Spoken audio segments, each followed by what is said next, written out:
Magandang umaga po mga kaibigan.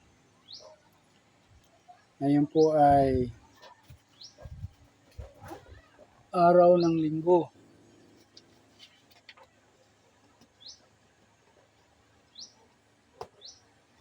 Ikapito po ng Hunyo. Ito po yung magbabahagi lang po ako ng salita ng Diyos.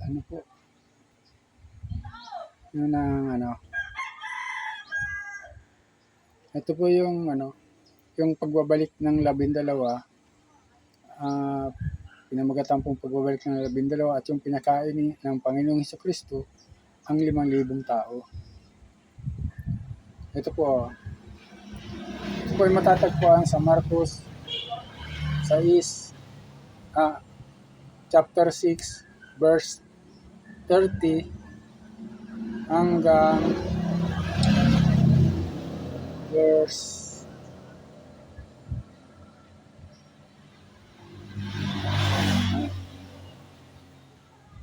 44,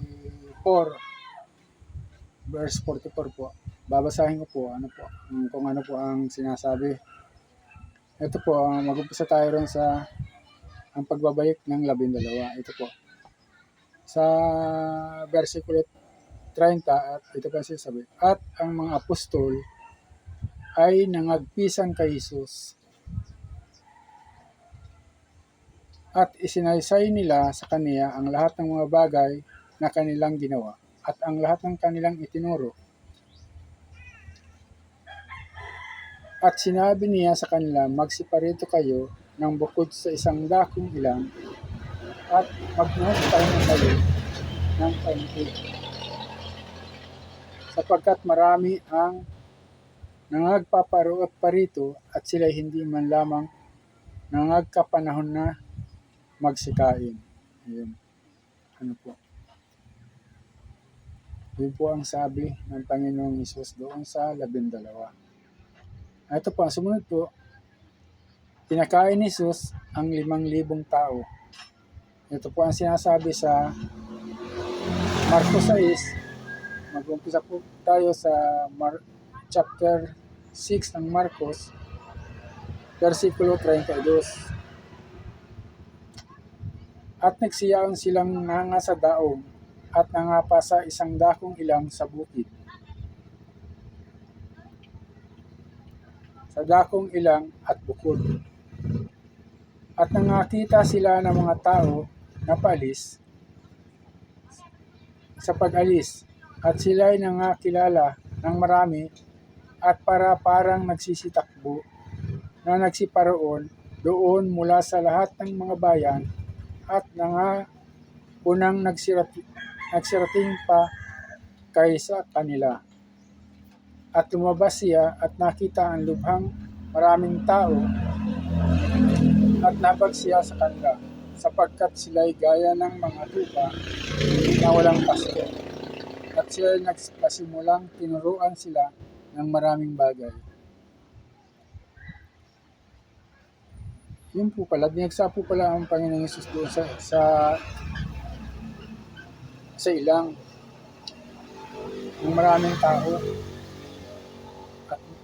At doon nagturo ang Panginoong Hesus sa mga tao. At sinasabi sila, tinuruan sila.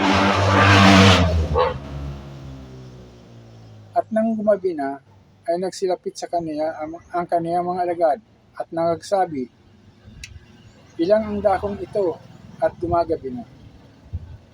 Payaonin mo sila upang sila magsiparoon sa mga bayan sa bayan at mga nayon sa palibot-libot nito, at magsibili ng anumang makakain.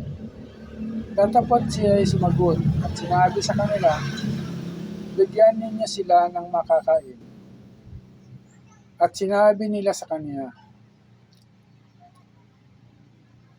magsisiyaon ba kami at magsisibili ng 200 dinaryong tinapay at ipakakain namin sa kanila? At sinabi niya sa kanila, at sinabi ng Panginoong Hesus sa kanila, ilang tinapay mayroon kayo? At magsiparoon kayo at inyong tingnan. At ng mga alaman nila ay kanilang sinabi, 5 at 2 isda.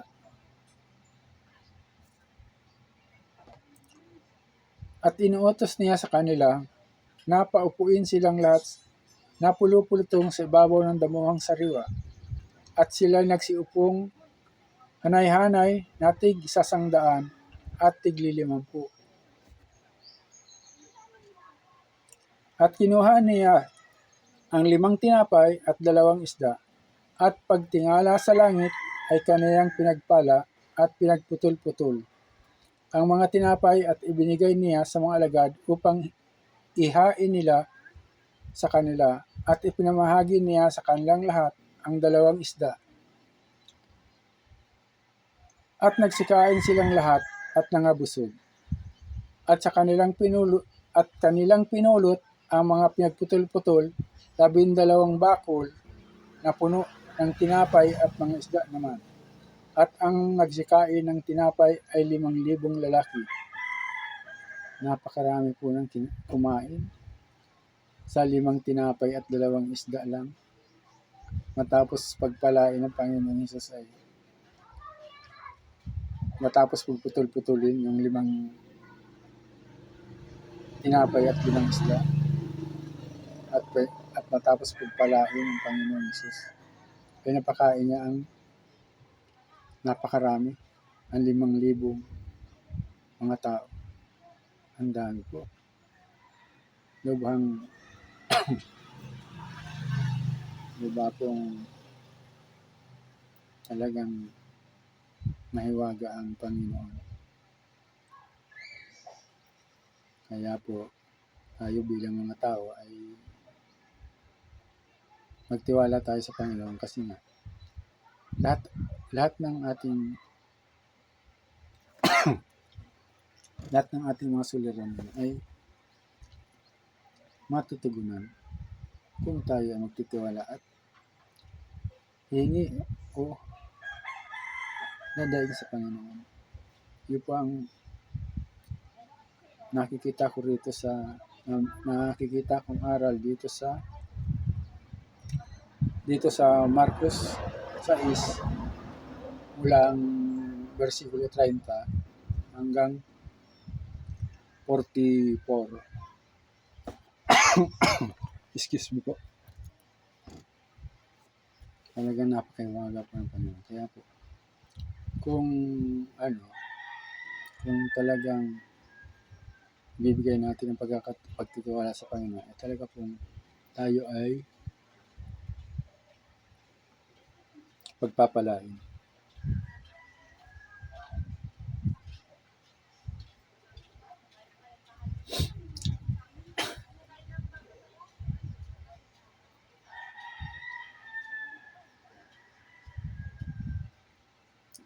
Yun po. Pero mayroon pa po akong ibabahagi sa inyo. Yung pong nahanap ko pa po, yung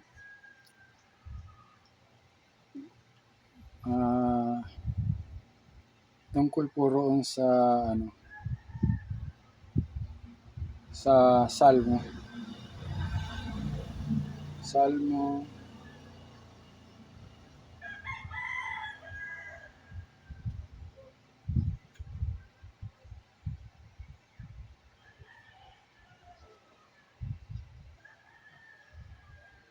Ito po sa Salmo, Salmo 91, o kung sa Tagalog, awit 91, chapter 91. Ayun, ito po sinasabi, pinamagatan pong pananatili sa anino ng makapangyarihan sa lahat. Dalawa po lang na verse 1 and 2. Ito po ang sinasabi, siyang tumatahang sa lihim na dako ng kataas-taasan ay mananatili sa lilim ng makapangyarihan sa lahat. Yun po ang una. At ang ikalawa po ay, aking sasabihin tungkol sa Panginoon, siya ay aking kanlungan at aking katibayan, ang Diyos ko na siyang aking tinitiwalaan.